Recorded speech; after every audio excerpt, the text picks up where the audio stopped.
So everyone knows that I love electric cars, and I've had a BMW i3 for almost 4 years, and I have to say it's the most perfect car that I've had. Everything about it just works like it says. In fact, it overperforms, but we'll talk about that later. However, a little while ago, a few months before Christmas, I saw the new Volvo Recharge Pure Electric advertised, and with the opportunity to be one of the first people in the UK to have one, put down a deposit for £500, and it was due to arrive in March for my birthday, which sounded amazing.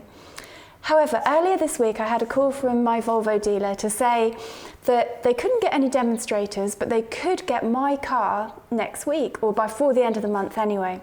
And would I like to pay for it? Now, this is not a cheap car. This is £60,000. The first edition comes fully loaded with everything, and there's no prospect of trying it first with a demonstrator. So I had to do a bit of thinking. And one of the things that I found about Volvo and what it's promising or not promising made it really difficult to make a decision about whether to go ahead with this car. So let's have a look. One of the key reasons to buy an electric car or to think about which electric car you want is the distance that it will go on a charge. So let's go to the Volvo website.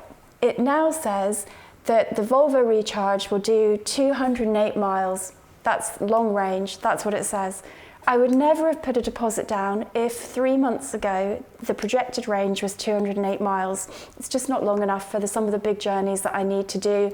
And one of the aims to go from an i3 to a new car is to get a little bit more range, to be able to take my daughter to and from university, those sorts of things. But then it gets more complicated because that's Volvo's official site. Then I went to look at, well, if I can't try a demonstrator, maybe I could go through the new Volvo Care package, which I'd heard about, which gives you the opportunity to essentially rent a car for a while. So I found the Volvo Recharge, which I could get, it said, next month potentially.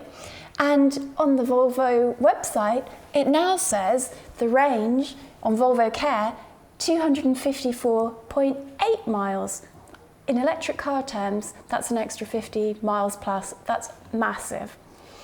But then I went to look at reputable blog sites, the sort of sites where, you know, people that I would trust and fully charged and all of those sorts of things. We've got Top Gear here, we've got Car Wow. All of them have been given a Volvo Recharge, an early one, to test drive. And the range varies from 260 to 248. In fact, I haven't found 2 items where the range is exactly the same. Now, that's just a bit crazy if you have an electric car. And what I want to finish by saying is that my i3, although it's almost 4 years old, has a WLTM range of 108 miles, but I regularly get 150 miles out of my car as long as it's not too cold. So how can I make that decision next week? Volvo. Question for you.